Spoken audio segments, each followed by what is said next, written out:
তো hello friends, welcome back to my channel Surya Das official. So guys, দেখো আমরা এখন যাচ্ছি ধাত্রী গ্রামে আমার বৌদিদের বাড়ি। তো আমরা লঞ্চে উঠে গেছি, আমরা এখন আছি ভাগীরথী নদীর উপরে। সো এখন আমরা যাব ধাত্রী গ্রাম, ওখানে মানে বৌদিদের বাড়ি আছে, বৌদিদের বাড়িই যাব। তো দেখতেই পাচ্ছ আমরা এখন ভাগীরথী নদীর থেকে গঙ্গা নদীতে চলে এসেছি। এবার গঙ্গার মানে নেমে পড়েছি, মানে গাড়ি থেকে। সো নেমে আমরা এই যে চলে এসেছি বিষ্ণুপ্রিয়া স্টেশনে। তো এখান থেকে আমরা ট্রেন ধরে ধাত্রী গ্রামে যাবো। আর দেখতেই পাচ্ছ কথা বলতে বলতে ধাত্রী গ্রামে এসে পৌঁছেছি।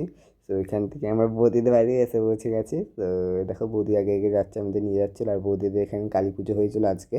তো সেটাই আমাদের দেখাতে নিয়ে এসেছিলো। ঠাকুরের ছবিটা আমি উপরে দিয়ে দেবো, তোমরা একটু দেখে নাও, কারণ ভিডিও করা হয়নি এই আর কি।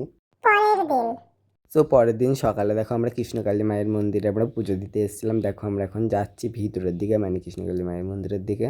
সো এখানে এসে আমি আর বৌদি দেখো আগে খেয়ে নিচ্ছিলাম কচুরি। সো মায়ের যেহেতু পুজো দেবে, আমাদের উপোস করে লাভ নেই, সেই জন্য। আর আমরা লাইনের দিকে যাচ্ছিলাম এখন। আর আর যিনি পুজো দেয় তিনি মানে মঙ্গলা মা আসবে 11টার সময়, তাই আমরা এখন লাইনে বসে আছি। আর আমি আর বৌদি দই খাচ্ছিলাম। আর মানে মাইমা বসে আছে এখানে, মা দই খাচ্ছিলাম, মাইমারটা দিতে লেট হচ্ছিলো এই আর কি, সেই জন্যে। আর এখানে দেখো আমি ডালা কিনে নিয়েছিলাম, কারণ মঙ্গলে মা আসার পরে লাইনটা খুব তাড়াতাড়ি এগোচ্ছিলো। আর কৃষ্ণকালী মায়ের ছবিটা আমি উপরে দিয়ে দেবো, তোমরা একটু দেখে নাও, কারণ ভিডিও করতে দেয়নি এই আর কি। তো যাই হোক, আমরা পুজো টুজো দিয়ে এখন বাড়ির উদ্দেশ্যে বেরিয়ে পড়েছি। আমরা এখন বাড়ি যাব, আমাদের গন্তব্যস্থল আমাদের বাড়ি।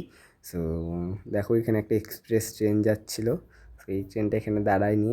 তো এরপরের ট্রেনে আমরা যাব আর কি। তো দেখো আমরা এখন ওভারব্রিজের উপর দিয়ে যাচ্ছি, আর এখানে আমরা বসে আছি। আমাদের ট্রেনও ঢুকে গেছে দেখো। তো বেশিক্ষণ বসতে হয়নি, তাড়াতাড়ি চলে এসছে ট্রেনটা। তো কিন্তু ট্রেনটা দেখো কত সুন্দর লাগছে ট্রেনটা। যাই হোক, এবার এই ট্রেনে করে আমরা বাইরে যাব। আর আমরা কিন্তু মানে চলেও এসেছি ঘাটে, নবদ্বীপ ঘাটে। আমরা এখন যাচ্ছি হলো মানে লঞ্চের দিকে, মানে লঞ্চ ধরবো। তো দেখো চলে এসেছি এখন, ওই যে দূরে লঞ্চটাই করে আমরা পার হবো। আর ভিডিওটা এই অবধি যদি ভালো লাগে অবশ্যই লাইক কমেন্ট শেয়ার এবং সাবস্ক্রাইব করে পাশে থাকবে। আবার দেখা হচ্ছে অন্য কোনো ব্লগে। এখনকার জন্য টাটা।